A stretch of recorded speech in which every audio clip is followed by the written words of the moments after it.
All the thoughts shared in this video is of the author of the book being taught. I have no intention to insult or hurt anybody's feelings. Welcome to Science Classroom, the step to your dream. Welcome dear students. आज हम लोग पढ़ने वाले हैं chapter 9 the later Vedic phase.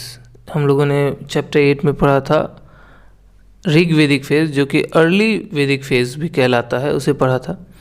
और इसमें हम लोग देखेंगे कि कैसे एक नोमैडिक कल्चर, एक नोमैडिक एज मतलब पीपल कैसे एक स्टेट की तरफ बढ़ जाते हैं, कैसे एक स्टेट बन जाते हैं, और कैसे उन लोगों में किस तरीके से सोशल डिवीज़न होता है, किस तरीके से उनका जो सोसाइटी है वो डेवलप करता है, और कैसे उनका टेरिटोरियल एक्सपेंशन होता है। तो ये इन सब चीज़ों इस चैप्टर में हम लोग कवर करेंगे। तो इस चैप्टर का जो मेन टॉपिक्स है हमारा वो है एक्सपेंशन इन द लेटर वैदिक पीरियड। जो लेटर वैदिक पीरियड है 1000 है ना BC से 500 BC के राउंड, इसमें कैसे एक्सपेंशन हो रहा है। साथ में पेंटेड ग्रेवेयर, जो उनका एक कैरेक्टरिस्टिक पोट्री है ना, ग्रे कलर का पेंट किया हुआ उनका मिट्टी के बर्तन सब है, वो कैरेक्टरिस्टिक पोट्री है ना। तो पेंटेड ग्रेवेयर और आयरन का फेज़ है, इसके बारे में पढ़ेंगे। और साथ में किस तरीके की इकोनॉमी थी इनकी सोसाइटी की वो पढ़ेंगे। इनका पॉलिटिकल ऑर्गेनाइजेशन क्या था, कौन कौन से एक तरह समझ लीजिए जैसे कि हम लोग पढ़े थे सभा था, समिति था, इन सब चीज़ों को पढ़ेंगे। सोशल ऑर्गेनाइजेशन पढ़ेंगे हम लोग, जिसमें हम लोग पढ़ेंगे कि सोसाइटी कैसे कैसे बटी हुई थी। और सबसे आखिरी में पढ़ेंगे जो गॉड्स थे। हम लोगों ने ऋग्वेदिक गॉड्स को देखा है, तो देखेंगे क्या है उन सब गॉड्स को लेकर के, है ना, कितनी इम्पोर्टेंस बढ़ी है या घटी है, या कैसे इनके रिचुअल्स होते हैं, है ना। और फिर क्या क्या फिलॉसफी था इस फेज़ में। तो चलिए हम लोग अपना पहला टॉपिक स्टार्ट करते हैं, जो है एक्सपेंशन इन लेटर वैदिक पीरियड। लेटर वैदिक पीरियड याद रखिएगा 1000, ये सी लगा आगे, ये सरका है, सरका मीन्स अप्रॉक्सीमेटली या लगभग के अराउंड, है ना। 1000 से 500 BC के अराउंड लेटर वैदिक पीरियड को माना जाता है। इसमें क्या हुआ था कि ऋग्वेद जो था वो हिम्स का पूरा कलेक्शन था। उन हिम्स को, उन प्रेयर्स को ट्यून किया गया, जो कि बना सामवेद। तो सामवेद और ऋग्वेद में फ़र्क क्या है, ऋग्वेद अनट्यून्ड है और सामवेद ऋग्वेदिक प्रेयर्स का ही ट्यून फॉर्म वर्जन है। उसके बाद यजुर्वेद का कॉम्पोजिशन हुआ है, जिसमें हिम्स हैं, रिचुअल्स हैं, किस चीज़ के लिए, प्रेयर्स के लिए। फिर जो आखिरी वेद है अथर्ववेद, जिसमें कि ये कह सकते हैं कि स्पेल्स हैं, है ना, कुछ मंत्र हैं जो कि बुरी आत्माओं को या फिर बुरी चीज़ों को, एविल्स को या बीमारियों को दूर करते हैं। Spells to ward off evils and diseases. और इसके अलावा थोड़ा बहुत उन सब प्रैक्टिसेस के बारे में बोलते हैं, उन सब क्या कहते हैं भरोसाओं, जो नॉन आर्यन जिन जिन चीज़ों पे भरोसा करते थे, जिनको वो पूछते थे, उन सब पे भी थोड़ा बहुत, है ना, हम लोगों को जानकारी देता है। तो ये 3 जो वेद थे, इनका जो कॉम्पोजिशन है इसी एज में हुआ है। इसके अलावा एक और बुक का कॉम्पोजिशन हुआ है जिसको ब्रह्मनाज कहते हैं, है ना, वो भी इसी एज में कॉम्पोजिशन हुआ है। ब्रह्मनाज में क्या होता है, जितने भी रिचुअलिस्टिक फार्मूला हैं, मंत्र हैं, क्या क्या पढ़ना है ना, प्रेयर्स के टाइम में किस तरीके से करना है। इसके अलावा जो सोशल और रिलीजियस मीनिंग है, कहने का मतलब रिचुअल्स क्यों कर रहे हैं, उसका सोसाइटी के हिसाब से उसका क्या मीनिंग निकलता है, वो सोसाइटी के लिए क्या माने रखता है, क्यों हमें करना चाहिए। और रिलीजियस मीनिंग क्या है कि ये हमारे धर्म को लेकर के, कहने का मतलब हमारे लाइफ में धार्मिक, है ना, रूप में किस तरीके से फ़ायदा देता है। ये सब चीज़ों को लेकर के ब्रह्मनाज का कॉम्पोजिशन हुआ। टोटल 700 PGW साइट्स हैं। PGW मतलब पेंटेड ग्रेवियर साइट्स हैं, जहाँ पे ऐसे ऐसे पोट्री मिले हैं। टोटल 700 साइट्स हैं। ये कहते हैं लेटर वैदिक पीरियड के, है ना, साइट्स मिले हैं, जो कि अपर गैंगेटिक बेसिन में है। अपर गैंगेटिक बेसिन जो है ना, जो वेस्टर्न यूपी वाला रीजन है, उसकी बात कर रहे हैं। ये साइट्स हैं, इनमें इनका कैरेक्टरिस्टिक मैंने बता दिया, पेंटेड ग्रे पोट्री है, और साथ में आयरन इम्प्लीमेंट्स भी ये लोग यूज़ कर रहे हैं। इससे पहले आपको पता होगा कॉपर, है ना, चालकोलिथिक पीरियड है, कॉपर एज है और कॉपर स्टोन एज है। तो अब यहाँ से क्या है ना कि आयरन यूज़ स्टार्ट हो चुका है वैदिक फेज से। ये लोग एक्सपेंड करना स्टार्ट किए और दिल्ली तक एक्सपेंड कर चुके हैं, और जो गंगा यमुना का दोआब रीजन है उसके अपर और मिडिल पोर्शन तक पहुंच चुके हैं। और इनका जो कैपिटल इन्होंने इस्टेब्लिश किया है वो हस्तिनापुर, जो कि अभी मेरठ डिस्ट्रिक्ट को है ना के रीजन में पड़ता है। हस्तिनापुर अब नहीं रहा, लेकिन उस टाइम पे हस्तिनापुर जिस तरीके से डिस्क्राइब किया गया है आज के ज़माने में मेरठ है ना, मेरठ डिस्ट्रिक्ट में ही वो रीजन पड़ता है हस्तिनापुर, उसको एज अ कैपिटल इन लोगों ने इस्टेब्लिश किया। अब कुछ चीज़ों को हम लोग देखेंगे। तो मैंने कहा कि ये लोग एक्सपेंड कर गए, तो एक्सपेंड करने का मतलब क्या हुआ, क्या कहना चाह रहे हैं एक्सपेंड से, और कौन लोग एक्सपेंड करने का मतलब टेरिटोरियल एक्सपेंशन, वहाँ पे थे, अब वो थोड़ा आगे की तरफ भी है ना सेटल हो रहा है उनकी आबादी। अब वो लोग कौन, तो मैंने बताया था पिछले चैप्टर में कि भरताज क्लैन, जो भरत क्लैन था और पुरुष क्लैन था, ये दोनों मिलकर कुरु क्लैन बनाए। तो कुरु की बात हो रही है, जो कि पहले कहाँ रह रहे थे, सरस्वती और दृशादवती में।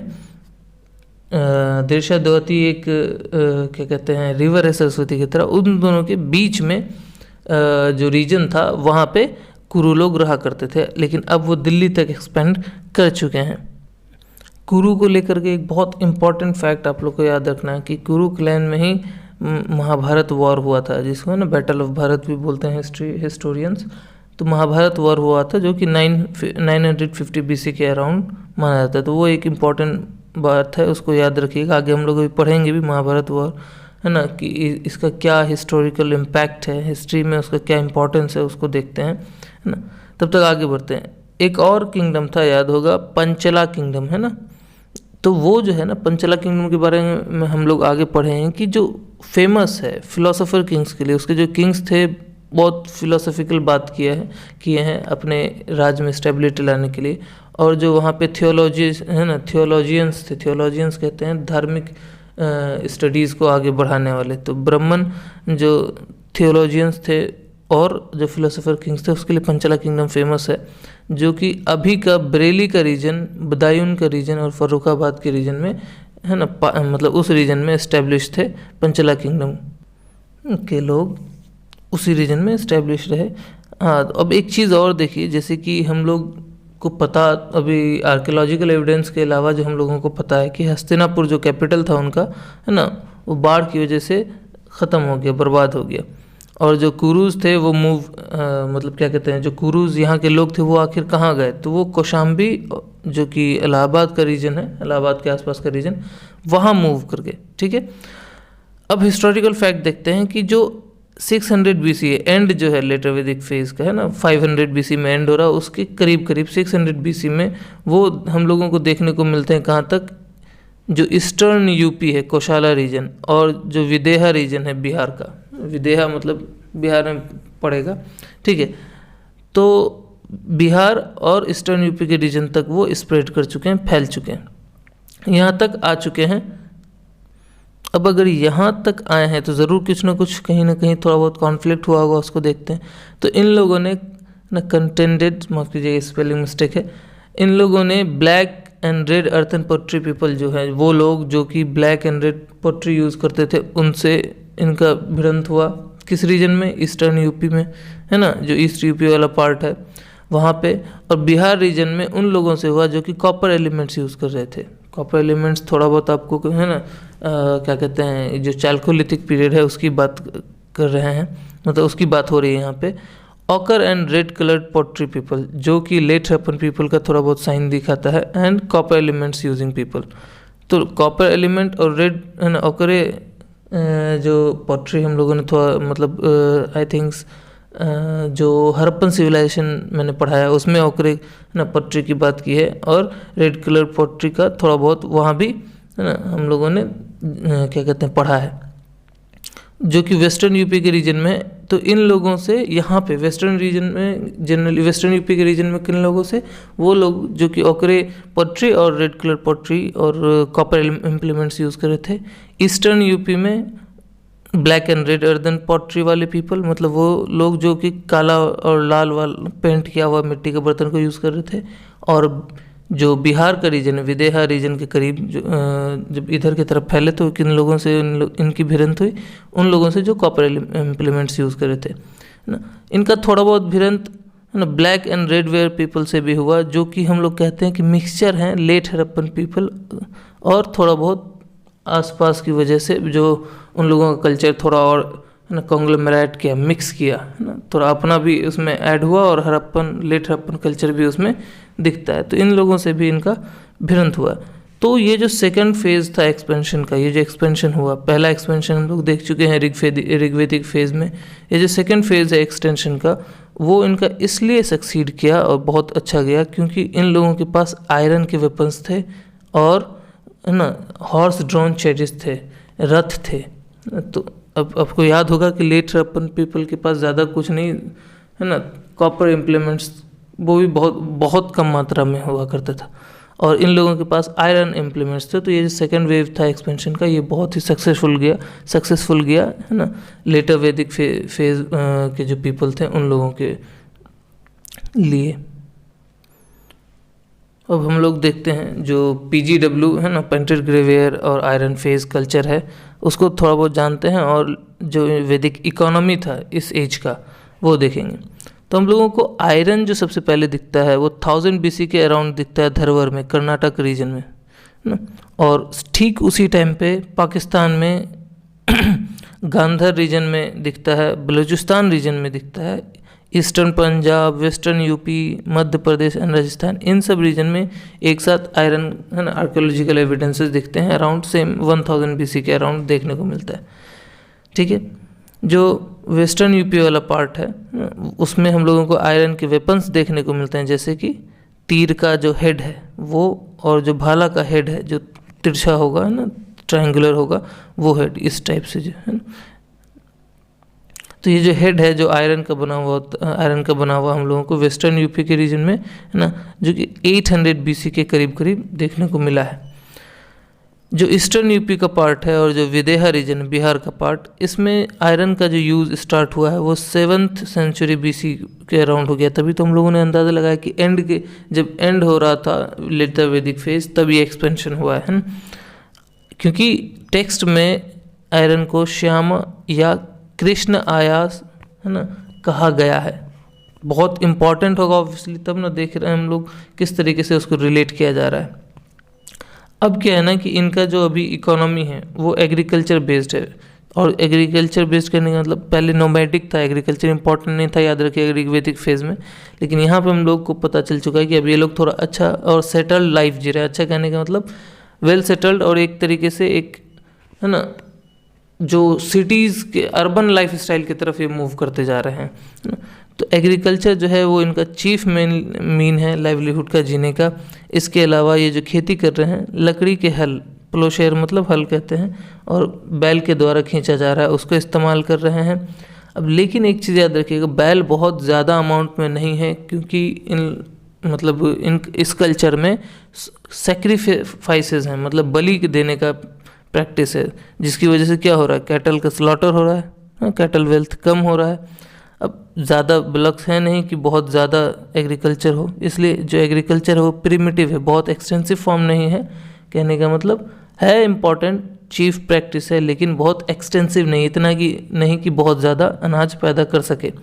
ठीक है, जो शतपथ ब्राह्मण, ये जो ब्रह्मनास जो है, बहुत सारे बुक्स हैं, है ना, बहुत सारे बुक्स का कलेक्शन है, उसमें से एक है शतपथ ब्राह्मनास। उसमें प्लोइंग रिचुअल्स की, कैसे हल जोतना है एक खेत पे, उसके रिचुअल्स के बारे में, है ना, क्या कहते हैं, लिखा हुआ है। उसको हम लोग जब पढ़ते हैं तो देखते हैं कि उस टाइम के क्या रिचुअल्स थे जब लोग, है ना, खेत में हल चलाने जाते थे। तो एक बहुत ही खूबसूरत बात कह लीजिए कि उस टाइम पे राजा या फिर जो प्रिंसेस थे, प्रिंसेस कहते हैं राजा के बेटे, है ना, राजकुमार, ये लोग भी मैनुअल लेबर करते थे। मैनुअल लेबर कहने का मतलब खुद से मजदूरी कर देते थे, जबकि किंग्स होने के बावजूद ऐसा नहीं था कि वो बहुत अलग थे।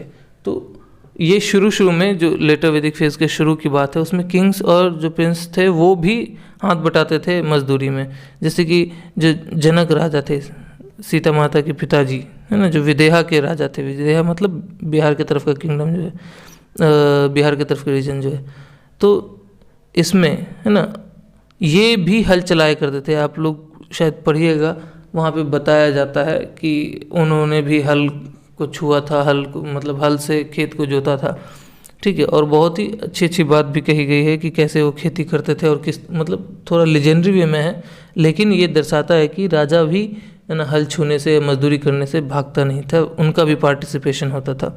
वैसे ही बलराम जो कृष्ण के भाई हैं उनको हलधर कहा जाता है। हलधर कहते हैं हल को वेल्ड करने वाला, बनाने वाला, ठीक है, या फिर कहते हैं कि हल को चलाने वाला। लेकिन जैसे जैसे ये कल्चर आगे बढ़ता गया है ना, तो ये रोक दिया गया अपर वर्ण के लिए, ब्राह्मण और क्या कहते हैं क्षत्रिय वर्ण के लिए, है ना, ये हल चलाना, मजदूरी करना, इसको बंद कर दिया गया। ये लेटर मतलब ये जो लेटर वैदिक फेज जो बाद का है 500 BC को लेकर के, है ना, मतलब 600 से 500 के बीच में या उसके बाद में इन अपर वर्णास के लिए ये सब चीज़ बैन कर दिया गया। ये लोग उगाते क्या क्या थे, बार्ली उगाते थे, वीट उगाते थे, है ना, राइस उगाते थे और बहुत तरह के दाल उगाते थे। राइस से इन लोगों का पहचान जो है वो दोआब में है आके हुआ है, गंगा जमुना दोआब में ही आके हुआ है। और राइस को है ना व्रीहि कहते हैं वैदिक टेक्स्ट में, ठीक है। और तब से राइस जो है बहुत ही इम्पॉर्टेंट हो गया इन लोगों के लिए, इसलिए हर पूजा में, हर रिचुअल्स में राइस का यूज़ करना, है ना, एक तरह से कह सकते हैं कि बहुत शुभ माना गया है। इनके आर्ट्स एंड क्राफ्ट्स क्या क्या थे, तो ऑब्वियसली आयरन का यूज़ हो रहा है, तो आयरन को मेल्ट करने वाले, आयरन को फॉर्म देने वाले, ठीक है, और थोड़ा बहुत कॉपर का भी यूज़ था। तो उसके भी जो स्मिथ्स थे, कॉपर स्मिथ्स हो गया, है ना, या कॉपर के स्मेल्टर्स हो गए, आयरन के स्मेल्टर्स हो गए, ये सारा, है ना, ये सारे लोग अपना अपना काम करते थे। ये एक कह सकते हैं कि क्राफ्ट, है ना, इन लोगों में देखा जाता था।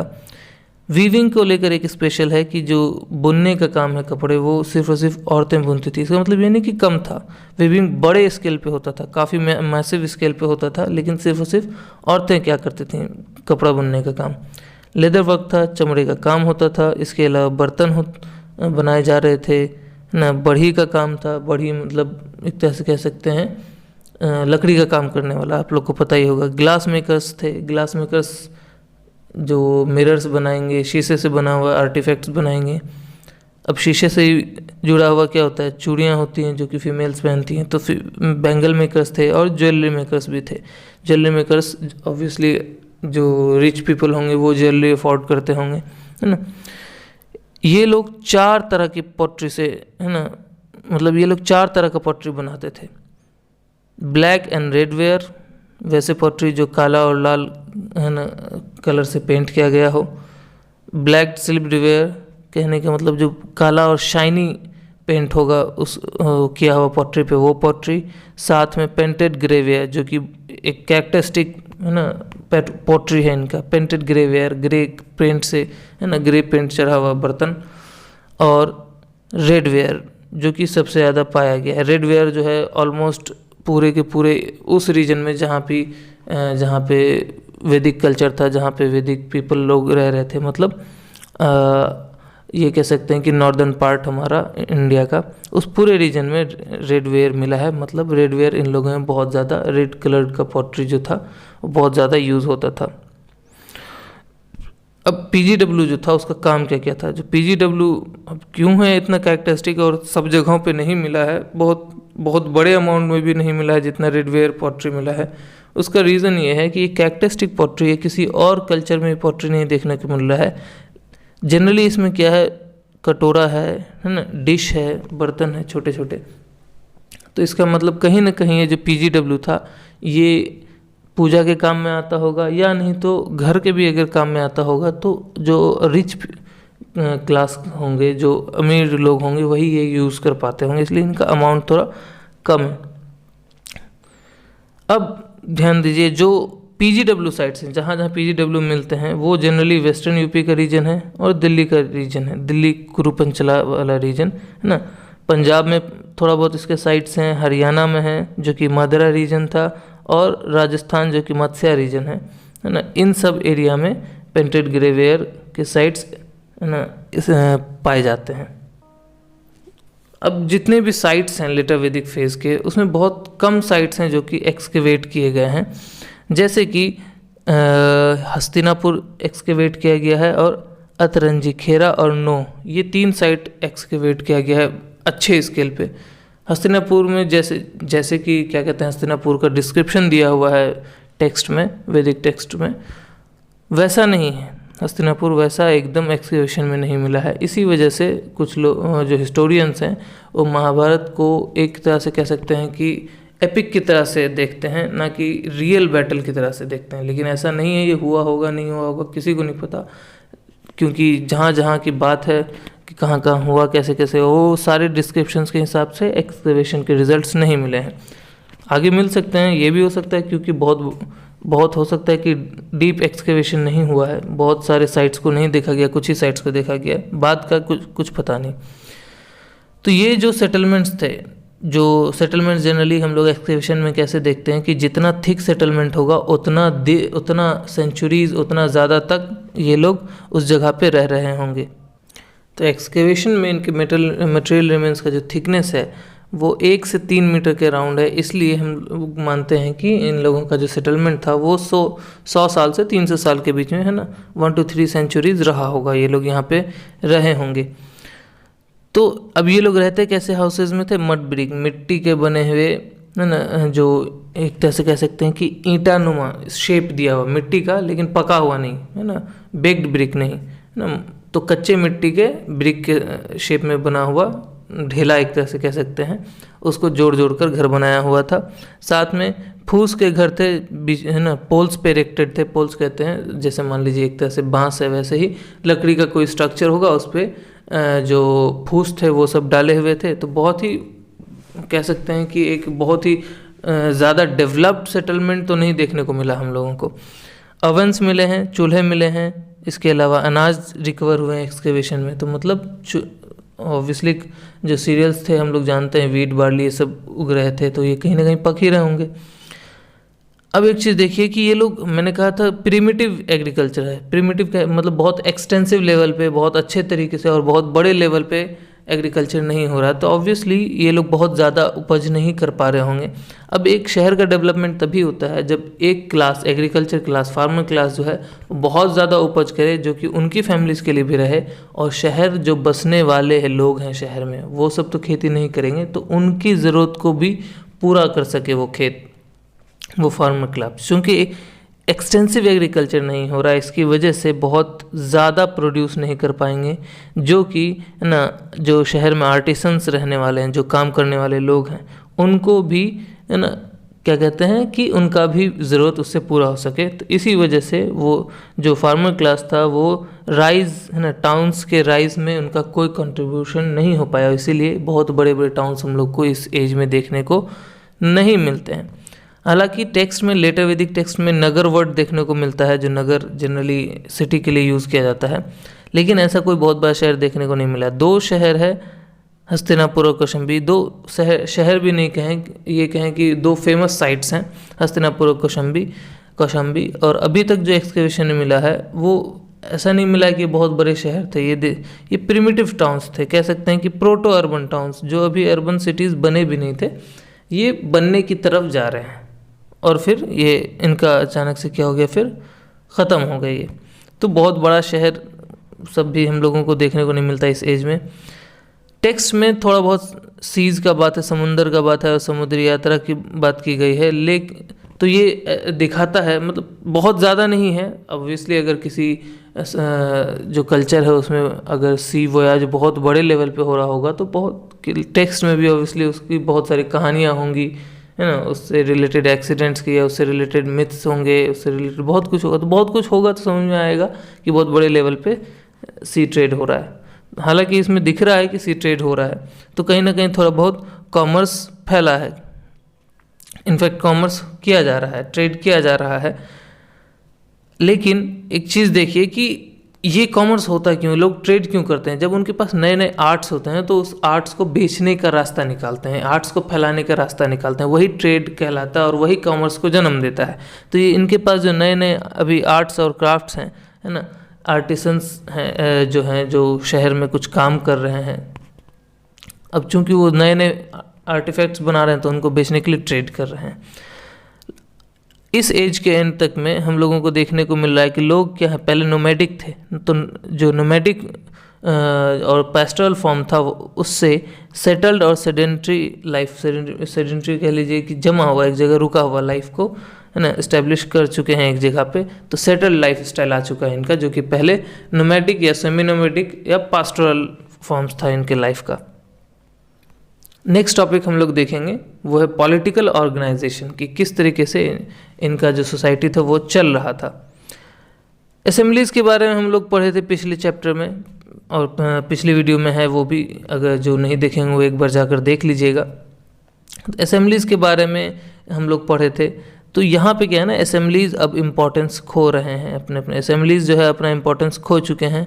जो विधाता था, एक असेंबली था विधाता, है ना, वो कम्प्लीटली डिसअपियर कर चुका है, गायब हो चुका है। दो समिति सभा और समिति जो है, ये दो असेंबलीज जो हैं ये अभी भी चल रहे हैं, लेकिन चीफ्स के द्वारा डोमिनेट किए गए। पहले चीफ क्या थे, पहले ये असेंबलीज पावरफुल होते थे और चीफ जो है वो उनके ऊपर डिपेंड करता था, वो चाहते थे कि उनको सपोर्ट करे। अब उल्टा हो गया है, अब क्या है कि सभा, दो जो यहाँ पे असेंबलीज का नाम मैंने दिया सभा समिति, जो कि पावरफुल थे, अब उल्टा हो गया। अब ये असेंबलीज डोमिनेट किए जा रहे हैं चीफ्स के द्वारा, और जो अमीर नोबल्स हैं, मतलब उस सेटलमेंट में जो भी अमीर लोग होंगे उनके द्वारा, और प्रीस्ट के द्वारा, ब्राह्मणों के द्वारा रूल किया जा रहा है। वुमेन अब कम्प्लीटली बैन कर दिए गई हैं, वो इन असेंबलीज में नहीं आ सकती। जो प्रिंस हैं, जो राजा हैं या जो चीफ्स हैं, वो अब ट्राइब के ऊपर रूल कर रहे हैं। जो वहाँ पे क्लैंस हैं ना, जो एक बड़ी बड़ी ट्राइबल पॉपुलेशन है, उसके ऊपर रूल कर रहे हैं। और जो डोमिनेंट ट्राइब्स हैं वो अपना नाम दे चुके हैं टेरिटरीज़ को। टेरिटरीज मतलब जिस एरिया में वो लोग बसे हुए हैं, तो डोमिनेंट ट्राइब्स जो उस जगह पे हैं, हालांकि वहाँ पे बहुत सारे ट्राइब्स होंगे, लेकिन जो डोमिनेंट हैं, जिनके पास पैसा ज़्यादा हो, ताकत ज़्यादा हो ना, उनका असेंबलीज पे पकड़ ज़्यादा हो, वो इन टेरिटरीज़ को अपना नाम दे रही हैं। जबकि शुरू में क्या होता था कि टेरिटरीज़ का नाम इस तरीके से पड़ता था कि जो सबसे पहले, वो ट्राइब जो सबसे पहले सेटल हुआ उस जगह पे, उसके नाम से उस टेरिटरी का नाम होता था। तो ये चीज़ अब बदल गया। जैसे कि पंचला जो है, पंचला लोगों का नाम हुआ करता था, बाद में ये एक रीजन का नाम बन गया है, ठीक है। और फिर हम लोगों को बाद के टेक्स्ट में, लेटर वैदिक टेक्स्ट में हम लोगों को राष्ट्र टर्म भी देखने को मिल रहा है, मतलब नेशन की तरह से, है ना, एक बड़े टेरिटरी के हिसाब से लोग देख रहे हैं इसको। थोड़ा बहुत हम लोगों को एक तरह से इलेक्शन का भी थोड़ा बहुत हम लोगों को ट्रेस देखने को मिल रहा है, लेकिन बाद में चीफ्स ने क्या कर दिया, इस पोस्ट को हेरिडिटरी पोस्ट बना दिया। हम लोग पढ़े थे असेंबलीज में इलेक्शंस हुआ करते थे और चीफ्स चुने जाते थे, जिनको राजा कहा जाता था। यहाँ पे अब ये क्या हो गया कि इलेक्शन शुरू में हुए, उसके बाद जो चीफ्स थे, पावरफुल चीफ्स ने उसे ये हेरिडिटरी पोस्ट बना दिया कि अब वो जाएंगे, तो जो एल्डेस्ट सन है, जो सबसे बड़ा बेटा है, वो इस पोस्ट को लेगा। हालांकि हर बार सक्सेशन बहुत आसान नहीं हुआ करता था, हर बार एल्डेस्ट सन नहीं ले पाता था। जैसे कि हम लोग देख चुके हैं महाभारत वॉर में। महाभारत वॉर में क्या हुआ था, जो सबसे बड़ा बेटा थे वो थे युधिष्ठिर, लेकिन दुर्योधन ने किसी तरह से छल करके या किसी भी तरह से वो पोस्ट, है ना, हथिया लिया था। तो फिर इस वजह से क्या हुआ था, कौरव और पांडवों के बीच लड़ाई हुई थी। तो सक्सेशन हमेशा स्मूथ नहीं होगा, कभी कभी लड़ाइयाँ भी हुई होंगी। एक किंग का जो पोजीशन था, जो इन्फ्लुएंस था, वो रिचुअल्स और सेक्रीफाइसेस, जितना बड़ा यज्ञ करवाएगा, जितना बड़ा सेक्रीफाइसेस करवाएगा, बलि देगा, उतना ज़्यादा पावर दिखता था, है ना, राजाओं का। तो अब ये सब चीज़ें ज़्यादा होंगी, हम लोग देखेंगे आगे कि किस किस तरह के सेक्रीफाइसेस होते हैं। कुछ फेमस जो सेक्रीफाइसेस हैं उसको पढ़ेंगे, जैसे राजसूया जो सेक्रीफाइस है वो एक तरह से कह सकते हैं कंसेक्रेशन है। कंसेक्रेशन कहते हैं कि अब उस राजा को, मतलब उसे एक तरह से राजा बना दिया गया इस पूरे रीजन का, है ना, टू कन्फर सुप्रीम पावर। अब वो सबसे सुप्रीम है इस पूरे रीजन में, सबसे ज़्यादा जो कहेगा वो होगा।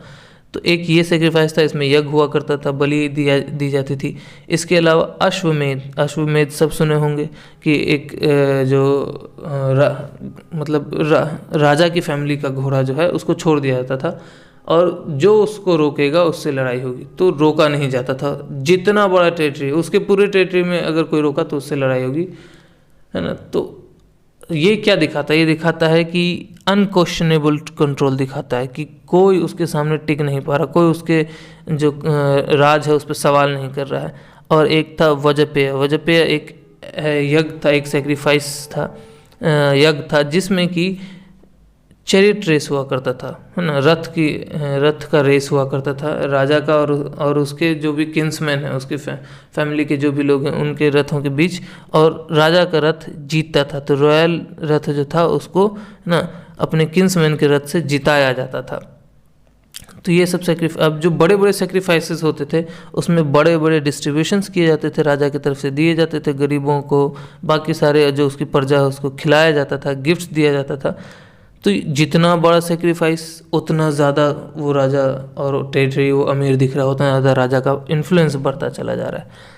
टैक्स का भी कलेक्शन हो रहा है, ठीक है, ट्रिब्यूट्स भी दिए जा रहे हैं, मतलब लोग गिफ्ट भी कर रहे हैं, लेकिन एक रेगुलर सिस्टम नहीं है टैक्स का, इसको याद रखिए। टैक्स दिए जा रहे हैं लेकिन एक रेगुलर सिस्टम टैक्स का नहीं है, ठीक है। और ये जो टैक्स और ट्रिब्यूट डिपॉजिट किया जा रहा है तो एक ऑफिसर इसके लिए अपॉइंट किया गया है जिसको संग्रहत्री कहते थे। अब अगर राजा नहीं है तो उसके डिस्चार्ज में कौन कमांड संभालेगा? उसके डिस्चार्ज में प्रीस्ट और कमांडर और जो चीफ क्वीन है रानी वो, और थोड़ा बहुत जो हाई फंक्शनरीज हैं, हाई मिनिस्टर्स कह लीजिए, मंत्री सब, है ना, इन चारों का जो ग्रुप है ये सब मिलकर फैसला लेगा अगर राजा नहीं है तो, चाहे राजा मर गया हो या किसी और काम में, है ना, गया हो, जैसे वॉर में गया हो, तो ये सब मिलके राजा का रोल, है ना, निभाएंगे। अब एडमिनिस्ट्रेशन गांव तक भी जाना है, सिर्फ राजा एक जगह से बैठ के अकेले सब चीज़ नहीं कर सकता। तो जो गांव का जो एडमिनिस्ट्रेशन है, जो एडमिनिस्ट्रेशन है विलेज में, वो विलेज असेंबलीज कर रहा है, जो विलेज के जो ग्रुप्स हैं, समितिज़ हैं, वो कर रहे हैं, जो कि चीफ के द्वारा कंट्रोल किया जा रहा है। या जो डोमिनेंट क्लैन है उस गाँव में, जो डोमिनेंट फैमिली है ना, फैमिलीज़ हैं जो ज़्यादा अमीर हों और जो क्या कहते हैं पैसे में भी और फिज़िकल पावर भी उनका ज़्यादा हो, तो वो क्या कर रहे हैं कि वो कंट्रोल कर रहे हैं पूरे गांव को और गांव के असेंबलीज़ को। और वो जो विलेज असेंबलीज थे वो गांव के केसेस को भी, जो लोकल केसेस थे उनको भी देखते थे। कोई भी स्टैंडिंग आर्मी नहीं है। राजा को जब भी वॉर में जाना है तो वो अपने जितने भी चीफ्स हैं उनसे सैन्य मदद लेते हैं, वो लोग मैन प्रोवाइड करते हैं वॉर के लिए। राजा का एक रिचुअल है कि हर वॉर से पहले, उस वॉर के सक्सेस के लिए राजा को अपने प्रजा के ही प्लेट से खाना खाना होगा उनके साथ बैठकर। तो ये एक तरह से देख सकते हैं कि इंक्लूसिवनेस दिखा रहा है। ये धीरे धीरे बाद में ख़त्म हो गया, शुरू में अच्छा था, ये शुरू में रेगुलर हुआ करता था, तो एक इंक्लूसिवनेस दिखाता है ये। अब हम लोग पढ़ेंगे कि जो लेटर वैदिक कल्चर है इसमें सोशल ऑर्गेनाइजेशन क्या है, सोसाइटी किस तरीके से काम कर रहा है। तो सोसाइटी जो है अब 4 वर्णों में बढ़ चुका है। सबसे पहले ब्राह्मण, राजन्यास, क्षत्रिय, राजन्यास को ही क्षत्रिय कहते हैं, वैश्यास और शूद्र, 4 वर्णों में बढ़ चुका है। जो प्रीस्ट वाला जो वर्ण है उसमें टोटल 16 क्लासेस थे प्रीस्ट के, याद रखिए 16 क्लासेस थे प्रीस्ट्स के, पुजारियों के, जिसमें से सिर्फ और सिर्फ ब्राह्मण्स ही है जो बहुत ज़्यादा ग्रोथ किया। और अब सिर्फ और सिर्फ, है ना, एक ही क्लास दिखता है पुजारियों में, वो है ब्राह्मण। ब्राह्मण्स ने ओवरशैडो कर दिया बाकी सारे को, सबको ढक दिया एक तरह से अपने इन्फ्लुएंस की वजह से। इतना ज़्यादा मोनोपोली हुआ कि सारे प्रीस्ट के क्लास विलुप्त हो गए एक तरह से, देखते ही नहीं हैं कि वो सब क्लासेस कहाँ हैं। ये एक पिक्यूलियर थिंग, ये बहुत नया है। बाकी जो कंट्रीज़ में आर्यन पीपल गए उनके कल्चर्स में और इंडियन आर्यन कल्चर्स में, इंडो आर्यन कल्चर्स में ये नया देखने को मिलता है कि ये यही हुआ कि एक प्रीस्ट क्लास बाकी प्रीस्ट क्लास को, है ना, ओवरशैडो कर गया। अब जो प्रीस्ट क्लास था वो क्या करते थे, वो रिचुअल्स, सेक्रीफाइसेस, प्रेयर्स, पूजा किया करते थे, और उसके बदले पूजा खुद के लिए भी करते थे और जो क्लाइंट्स थे, यजमान थे, है ना, उनके लिए भी करते थे। बदले में क्या मिलता था? दक्षिणा, गिफ्ट मिलता था। गिफ्ट किसी फॉर्म में होगा, आगे देखेंगे। जो राजन्यास थे, जो वॉरियर थे, है ना, मतलब राजन्यास क्या थे? वो वॉरियर थे, लड़ाई करेंगे, राज करेंगे, ठीक है, उनका काम ये था। पुजारियों का काम पूजा करना था। वैश्यास का काम था कि जो खेती बाड़ी है ना, वो सब करना। प्रोड्यूसिंग फंक्शंस था जैसे कि खेती बाड़ी, पशुपालन, ठीक है। इसके अलावा थोड़ा मिट्टी का बर्तन ये सब बनाना। लास्ट में हम लोग देखते हैं कि जब ये फेज, जब वैदिक फेज एंड हो रहा है तो वो लोग ट्रेड भी स्टार्ट कर चुके हैं, तो वैश्य क्लास ट्रेड में भी इन्वॉल्व है। तो जो क्षत्रिय और जो ब्राह्मण क्लास है, इन दोनों में बार बार क्लैश हुआ करता था, लड़ाई हुआ करती थी कि कौन सुप्रीम है। लेकिन एक चीज़ देखने को मिलता था कि ये दोनों, जब भी बाकी दो वर्ण की बात आती थी कि इन दोनों के साथ क्या करना है, तो ये दोनों अपर वर्ण जो हैं वो कॉपरेट करते थे ताकि बाकी सब पे रूल कर सकें, ठीक है।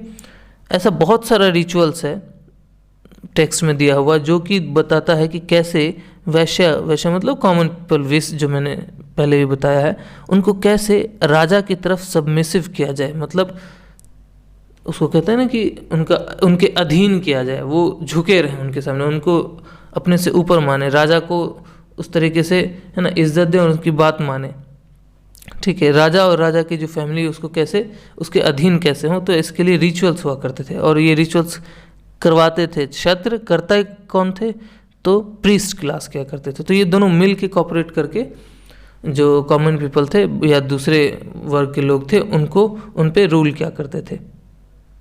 जो अपर 3 वर्ण्स हैं, है ना, क्षत्रिय, ब्राह्मण और जो वैश्य वर्ण है, इन तीनों को उपनयन, जो इन्वेस्टिचर सेरेमनी है, सेरेमनी बोलते हैं सॉरी, इन्वेस्टिचर है, सेक्रेड थ्रेड का वो जो धागा है जो वो लोग पहनते हैं, उपनयन, है ना, उनका इन तीनों का अधिकार था। शूद्र को इन सब से डिप्राइव, दूर रखा गया कि शूद्र को ये अधिकार नहीं है और वो गायत्री मंत्र भी रिसाइट नहीं कर सकते हैं, पढ़ नहीं सकते हैं। एक बुक है ना, ऐतरेय ब्राह्मण। इसमें क्या है कि इसमें ब्राह्मण को कहा गया है कि ये सीकर ऑफ लाइवलीहुड है, ये सिर्फ है ना दिनचर्या, मतलब जीवन को चलाने के लिए आप लोगों के अधीन है, आप लोगों के गिफ्ट पे ये चलता है और जब भी चाहे ये हट सकता है, ठीक है। एक वैश्य को ट्रिब्यूट पेइंग कहा गया, मतलब वो राजाओं को या फिर ब्राह्मणों को ट्रिब्यूट देगा, गिफ्ट देगा, ठीक है। और उसको मतलब बाकी वर्ण को अधिकार है, जो बाकी वर्ण कहने का मतलब जो अपर वर्ण है उसको अधिकार है कि वो इन लोगों को पीट सकता है या अप्रेस कर सकता है अपने हिसाब से। अप्रेस कहने का मतलब उसको रूल कर सकता है ना, अपनी इच्छा के हिसाब से। और जो शूद्र थे इन सब में से सबसे बुरा हाल या सबसे कह सकते हैं कि वर्स्ट सीन जो है इसी का था कि उसको दूसरों का सर्वेंट लिखा गया कि वो दूसरे के सर्वेंट हैं और कभी भी उनसे काम करवाया जा सकता है, कभी भी उनको विल की इच्छा के अनुसार मारा पीटा जा सकता है, अप्रेस किया जा सकता है। ये इसका अधिकार दिया गया बाकी वर्णों को। जो ऐसा नहीं कि ये हमेशा बुरा ही रहा होगा, लेकिन शुरू में क्या था कि बहुत सारे रिचुअल्स थे जो पब्लिक रिचुअल्स थे, जैसे कि राजा का कोरोनेशन सेरेमनी हुआ। कोरोनेशन सेरेमनी मतलब राज समारोह, एक तरह से कहते हैं कि अब उसको किंग बनाया जा रहा है, उसमें शूद्रज भी पार्टिसिपेट करते थे। अब ये इसलिए हो सकता है कि जो शुरू में जो शूद्र पार्टिसिपेट कर रहे होंगे वो एक्चुअली जो ओरिजिनल आर्यन पीपल हैं उनके सर्वाइवर्स रहे होंगे, जो हार गए होंगे, ठीक है। लड़ाई हुआ होगा क्लैंस के बीच में, जो हार गए उनको अलग क्लास में रख दिया गया, वो होंगे। अब ये भी क्या है, ये एक प्रिजम्पशन है, ज़रूरी नहीं ऐसा होगा, हो सकता है, क्योंकि शूद्रज को टोटल मतलब उनको किसी भी तरह से इक्वल नहीं माना गया, लेकिन फिर भी अगर कुछ शूद्र पार्टिसिपेट करें तो ज़रूर उनसे कहीं ना कहीं रिश्ता होगा। बहुत सारे जो आर्टिसंस के सेक्शन थे, जैसे कि बहुत सारे नहीं, कुछ हैं, जैसे कि एक है रथकर, है ना। रथकर एक आर्टिसन का सेक्शन है जो कि रथ बनाता था, चैरिट मेकर थे।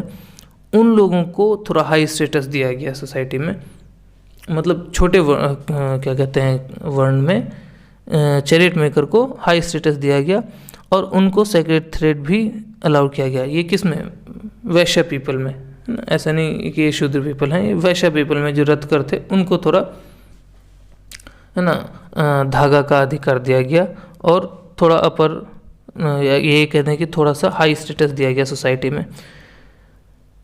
इसके अलावा जो प्रिंसली फैमिली थी, राजा का जो फैमिली था, उसमें प्राइमोजेनिचर बहुत स्ट्रांग हो गया। प्राइमोजेनिचर कहते हैं पहला बेटा पहला राज, ठीक है।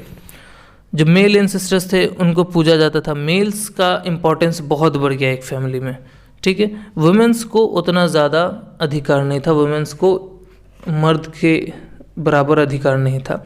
और जो ऑर्डिनरी, देखिए प्रिंसली जो वुमेन होंगी, ऑब्वियसली जो राजाओं की घर की जो औरतें होंगी उनका ज़्यादा स्टेटस होगा, लेकिन जो ऑर्डिनरी जो वुमेन थी उनको बहुत ही इन्फीरियर माना जाता था, बहुत ही मर्द से इन्फीरियर और मर्द के ही अंदर काम करने वाला माना जाता था कि वो मर्द के हिसाब से काम करेंगे और के अंदर रहेंगी, वो इन्फीरियर हैं चूँकि मर्द से।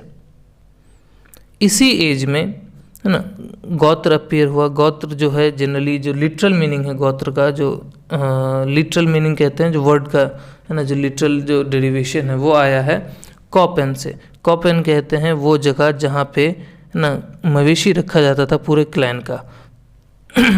बाद में ये धीरे धीरे जब शुरू में गोत्र का मीनिंग ये था, जब गोत्र को एज ये लोग अपने अंदर इस्टेब्लिश किए ये कल्चर के लोग, तो वहाँ से वो मीनिंग बदल गया। वो हो गया कि वो दिखाता है कि एक कॉमन पूर्वज हैं जिनसे ये एक गोत्र के लोग एक कॉमन पूर्वज से, है ना, डिसेंट किए हैं, उनकी फैमिली मतलब उनके ख़ानदान या उनके क्लैन के, है ना, लोग हैं। तो एक कॉमन डिसेंट दिखाता कि इनके पुत्र का ये कई जनरेशन्स आगे गया है, वो बना है एक गोत्र में। और गोत्र एक्सोमिनी स्टार्ट हो गया। गोत्र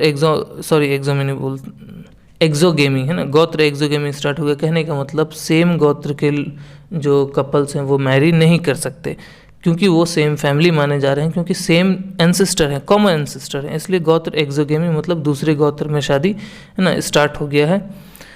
आश्रमा जो थे, जो आश्रम्स थे वो बहुत ज़्यादा वेल एस्टेब्लिश नहीं है इस एज में, है ना। जो 4 स्टेजेस हैं, है ना, लाइफ के, वो बहुत ज़्यादा ही वेल एस्टेब्लिश नहीं है इन मतलब लेटर वैदिक टेक्स्ट में, उसके बारे में ज़्यादा डिटेल नहीं दिया गया है।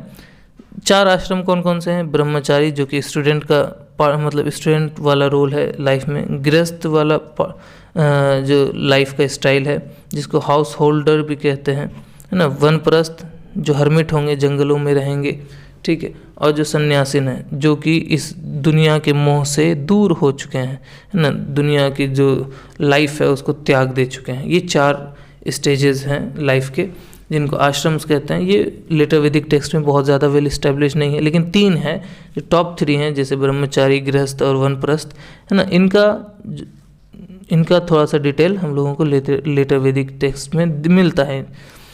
और जो चौथा है सन्यासीन, ऐसा नहीं कि सन्यासीन जो लेटर वैदिक टेक्स्ट है, लेटर वैदिक पीपल है, वो लोग सन्यासीन को जानते नहीं हैं। ऑब्वियसली कुछ लोग प्रैक्टिस कर रहे हैं, लेकिन वेल इस्टेब्लिश नहीं है, उसको 4th स्टेज ऑफ लाइफ की तरह से बुक में नहीं लिखा गया है। तो जो गृहस्थ है, चाहे कोई भी एज हो, लेटर वैदिक हो, पोस्ट वैदिक हो, जैसे कि जो सन्यासीन है उनके बारे में जो भी डिटेल आया है वो पोस्ट वैदिक टेक्स्ट में, जो वैदिक एज खत्म हो गया उसके बाद के टेक्स्ट में है। लेकिन गृहस्थ जो है, जो स्टेज ऑफ लाइफ है, वो कोई भी एज हो, चाहे ऋग्वेदिक हो, है ना, लेटर वैदिक हो, पोस्ट वैदिक हो, उसमें गृहस्थ जो स्टेज ऑफ लाइफ है वो ज़्यादातर लोग, सभी वर्ण में ज़्यादातर लोग जो हैं प्रैक्टिस कर रहे हैं। जो सबसे आखिरी टॉपिक है इस चैप्टर का हमारा वो है गॉड्स, रिचुअल्स एंड फिलॉसफी। उसमें देखेंगे हम लोग कि किस तरीके से गॉड्स का इम्पोर्टेंस चेंज हुआ है या फिर क्या हुआ है वो देखेंगे। जो ऋग्वेद में जो गॉड्स थे, 2 बहुत इम्पॉर्टेंट गॉड्स थे, इंद्र और अग्नि, ये लोग अपना जो फॉर्मर इम्पोर्टेंस है वो इनका कम हो चुका है, खो चुके हैं। और जो माइनर गॉड्स हैं जो ऋग्वेद में जिनका कम, है ना, बहुत कम बार नाम दिखता है, वो जो है अब फोर फ्रंट पे आ गए हैं, वो आगे आ गए हैं, मतलब उनका इम्पोर्टेंस बढ़ गया है। जैसे प्रजापति को जो क्रिएटर है ना, उनको सुप्रीम पोजीशन दे दिया गया है कि ये सबसे इम्पोर्टेंट है, सबसे ज़्यादा पावरफुल या क्या सबसे ज़्यादा इम्पोर्टेंस रखते हैं। रुद्रा जो कि गॉड ऑफ एनिमल्स हैं, है ना, पशुओं के जो भगवान हैं, उनका इम्पोर्टेंस बढ़ गया है। विष्णु को, है ना, जो प्रिजर्वर हैं और प्रोटेक्टर हैं पीपल के, ये लोग मतलब ये फोर फ्रंट पे आ गए हैं। ये जो माइनर गॉड्स हैं अब इनका इम्पोर्टेंस ज़्यादा हो गया, इनका पूजा ज़्यादा हो रहा है, ठीक है। इसी एज में जो ऑब्जेक्ट्स हैं, लेटर वैदिक एज में किसी चीज़ को भगवान का रूप दे करके, सिम्बल्स, है ना, ऑफ डिविनिटी की तरह से पूजा जा रहा है, और मूर्ति पूजन इस एज से स्टार्ट हो गया है कि एक तरह से शेप बनाए और उसको भगवान का रूप दे करके पूजना स्टार्ट कर दिए हैं। तो मूर्ति पूजन, आइडोलेट्री प्रैक्टिसेस इस एज से स्टार्ट हो गया है। जो सोशल ऑर्डर्स हैं, जैसे कि जो ग्रुप्स हैं सोसाइटी में, अब वो लोग हैं ना, उनमें से कुछ कुछ अपने भगवान को चुन लिए हैं, ठीक है। जैसे कि पुशन जो है ना गॉड हैं, जो कि मवेशियों का देखभाल करते हैं, उनको शूद्राज ने अपना गॉड बना लिया कि ये हमारे गॉड हैं। तो सोशल ऑर्डर्स के भी अपने अपने गॉड्स को चुन चुके हैं। ये लोग सेम चीज़ के लिए पूज रहे हैं गॉड्स को, वर्शिप सेम चीज़ के लिए कर रहे हैं कि बेटा हो, ठीक है, हमें ज़्यादा अनाज हो, इन सेम चीज़ के लिए पूज रहे हैं। बस मोड जो है प्रैक्टिस, जो वर्शिप का जो मोड है ना, प्रेयर्स का मोड है, वो चेंज हो गया है। अब क्या है ना कि प्रेयर्स, पूजा, रेसिटेशन है ना, जो पूजा है उनका जो प्रेयर्स है, उससे ज़्यादा इम्पोर्टेंट हो गया है सेक्रीफाइसेस देना, यज्ञ करवाना और बलि देना, चाहे पब्लिक या डोमेस्टिक जो भी, ये बढ़ गया है। तो जो मोड है वो चेंज हो गया है, लेकिन चीज़ें जो वो मांग रहे हैं अब भी सेम ही हैं। इसके अलावा जो सेक्रीफाइसेस हैं, मैंने पहले ही बताया कि जब बलि होगा तो ऑब्वियसली वो कैटल्स का होगा, जानवरों का होगा, और जानवरों का जो वेल्थ है, कैटल वेल्थ है, वो डिस्ट्रॉय होता चला जाएगा। एक इम्पॉर्टेंट टर्म आता है ना, घुघरा जो टर्म है वो आता है जनरली उन गेस्ट के लिए जो कि सेक्रीफिशियल फीस्ट पे आते हैं। कहने का मतलब जो बलि दिया गया उसका, कैटल का, अब उसका फीस्ट पे, उसके भोजन, मतलब कह सकते हैं कि उसके भोज पे जो गेस्ट्स आते हैं खाने के लिए, उनको घुघरा कहा जाता है ना। इसका लिटरल मीनिंग होता है one who was fade on cattle, जो कि मवेशी पे है ना, मतलब जो सेक्रीफिशियल मवेशी जिसका बलि दिया गया है उसका मांस खा रहा हो या सेक्रीफाइस को यज्ञ कहते हैं, और जो सेक्रीफाइसर है उसको यजमान कहते हैं। ये तो आप लोगों को अभी भी पता ही होगा, तो ये टर्म्स मैंने सोचा थोड़ा बता दूं। इन यज्ञ के लिए, इन यजनास के लिए फॉर्मूले इस्टेब्लिश हुए हैं, और किस तरीके से होना है ये सब चीज़ बताया गया है। अब ये इन्वेंट कौन किया है? ऑब्वियसली इन्वेंट किया है प्रिस्ट क्लास, जो ब्राह्मण क्लास है, उन्होंने इसे इन्वेंट किया है, उसमें चेंजेस लाए हैं और उसको अडॉप्ट करवाया सोसाइटी में, और फिर उसको फैलाया भी है। कुछ जो रिचुअल्स हैं वो नॉन आर्यन से भी अडॉप्ट किए गए हैं, जो यहाँ के जो इंडिजिनस पीपल हो गए उनके भी कुछ रिचुअल्स को अडॉप्ट किया गया है। जो प्रीस्ट क्लास, अब चूँकि सिर्फ और सिर्फ है ना, उसने अपना मोनोपोली इस्टेब्लिश कर दिया है कि जो भी धार्मिक ग्रंथ है उसको सिर्फ और सिर्फ हम ही पढ़ेंगे, उसमें जो भी चीज़ें हैं वो हम ही करेंगे। तो प्रीस्टली नॉलेज में और उसके एक्सपर्टीज़ में मोनोपोली इस्टेब्लिश कर दिया है, तो जो भी चीज़ होगा ऑब्वियसली जितने रिचुअल्स होंगे वो इन्वेंट करेंगे। दक्षिणा के तौर पे क्या क्या दिया जा रहा है? कॉज है ना, कॉज मतलब गायें, गोल्ड्स, घोड़े, और कभी कभी जो प्रीस्ट हैं वो जो टेरिटरी है, जो रीजन है जिस पे किंग का रूल है ना, उसका भी छोटा छोटा हिस्सा दक्षिणा में मांग लेते हैं। कई जगहों पे जो है वो लिखा हुआ है कि 2 लाख 3 लाख गायों का दान दिया गया इस पूजा में, तो दिखाता है, अब हो सकता है एग्जेजरेट किया गया हो, बहुत ज़्यादा बढ़ा चढ़ा के बोला गया हो, लेकिन दिखाता है कि गायों को भी मतलब गायों का इम्पोर्टेंस कितना है उस एज, मतलब उस एज में भी, और उसको एज ए दक्षिणा जो प्रीस्ट क्लास है वो लिया करते हैं। जो शतपथ ब्राह्मण, पहले भी मैंने बताया एक है ना, ब्रह्मणाज कलेक्शन ऑफ बुक है, उसमें से एक है ना। इसमें जो अश्वमेध के बारे में कहा गया कि अश्वमेध जब भी होगा तो north, south, east and west, जो टेरिटरी का जो north, south, east and west region होगा वो पूरा प्रीस्ट को दिया जाएगा। बताइए कि किसी भी टेरिटरी में नॉर्थ, साउथ, ईस्ट, वेस्ट सब अगर प्रीस्ट को दे दिया जाए तो बचेगा क्या?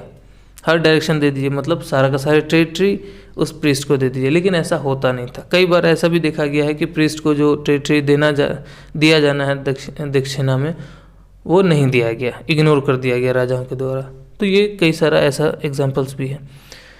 जब ये लेटर वैदिक एज जो एंड हो रहा है उसमें विदेहा और पंचला, ये 2 जो रीजन हैं, ये इन लोगों ने बहुत ही स्ट्रॉन्ग रिएक्शन दिया मतलब इन सारी चीज़ों के खिलाफ। किस किस चीज़ों के खिलाफ? प्रीस्ट के डोमिनेशन के खिलाफ और रिचुअल्स जो हो रहे हैं उन सब के खिलाफ। इसी टाइम पे उपनिषद कंपाइल किए गए, उपनिषद है ना, इसी टाइम पे आए हैं उपनिषद।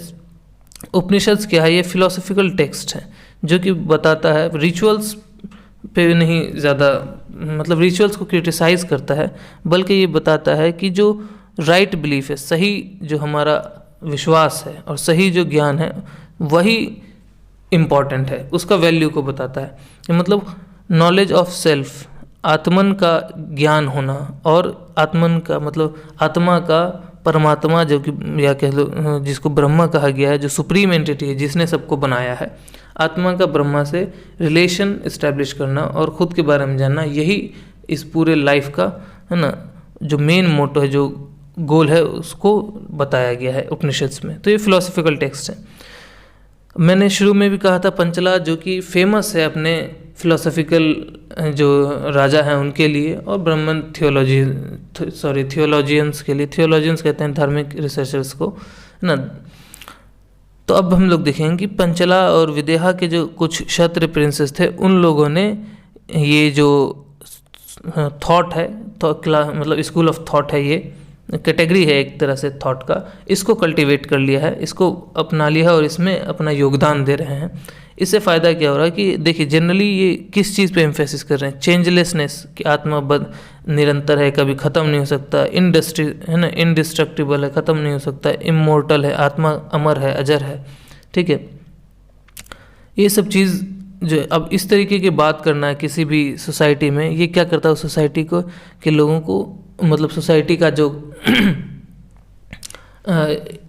जो भी प्रॉब्लम्स है उन सब को रिजॉल्व करता है और एक सोसाइटी में स्टेबिलिटी देता है। कि मतलब जब भी ये रिलीजन जो है या फिलोसफिकल बातें जो हैं वो लोगों के मन को शांत करते हैं, कि वो अब जैसे मान लीजिए कोई आदमी परेशान है, उसको बोलिए गहरी सांसें लो, उसको बोलिए कि मेडिटेशन करो, तो क्या होगा, धीरे धीरे वो उस प्रॉब्लम से, मतलब उस प्रॉब्लम से उनका ध्यान भटक जाता है, अलग हो जाता है, तो उनका एक तरह से कह सकते हैं कि इलाज भी होता है। तो सोसाइटी में जितनी भी अनस्टेबिलिटी थी उन सब को, है ना, स्टेबिलिटी की तरफ फिलोसफिकल बातों से ले जाया जा रहा है कि अपने सेल्फ को जानो, ब्रह्मा से क्या लेना देना है, मतलब ब्रह्मा से इस सेल्फ का कैसे कनेक्शन करवाओगे, इन सब चीज़ों पे। तो इससे सोसाइटी में स्टेबिलिटी आ रही है और जो सुपीरियर अथॉरिटी है, जो सबसे ऊपर है ब्रह्मा, ये वो पार्ट जो इसने सबको बनाया है, उससे अपना रिश्ता जोड़ लो।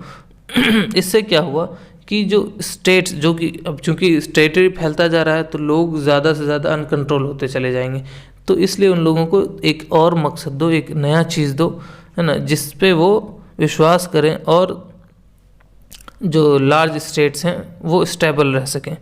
तो ये सब क्षत्रिय जो प्रिंस थे उन लोगों ने ऐसा किया।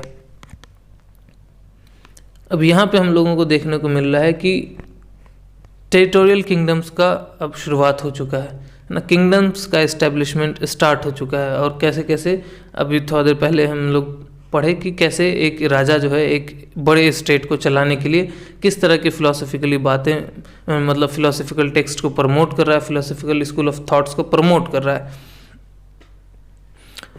ठीक है। अब इसी से रिलेटेड है कि हम लोगों ने टेरिटोरियल किंगडम के बारे में पढ़ा, तो महाभारत जो वॉर था जो इसी पीरियड में हुआ है, अराउंड 950 BC के अराउंड, है ना, इसी पीरियड में हुआ है, मतलब 950 BC के अराउंड हुआ है। इसमें क्या हुआ, टेरिटरी को ही लेकर के वॉर हुआ है ना, किनके बीच, कौरवास और पांडवास के बीच। और इसकी वजह से क्या हुआ, दोनों ऑलमोस्ट पूरे के पूरे कुरुक्षेत्र को ख़त्म कर चुके हैं, पूरे रीजन को बर्बाद कर दिए, वाइप कर दिए। तो कोई न जीता है न कोई हारा है, क्योंकि जिस टेरिटरी के लिए लड़ रहे हैं पूरी की पूरी आबादी ही साफ हो गई। तो क्या रिजल्ट हुआ इतने बड़े लड़ाई का, कोई रिजल्ट नहीं निकल रहा है। अब बाकी चीज़ें उससे जो फिलोसफिकल बातें और जो धार्मिक बातें निकलती हैं वो तो लाइफ में अप्लाई करने के लिए है, वो एक एग्जाम्पल भी हो सकता है हिस्ट्री के पॉइंट ऑफ व्यू से कि टेरिटोरियल किंगडम्स का एक्सपेंशन या उनका सक्सेशन हमेशा मतलब सिंपल नहीं रहा है।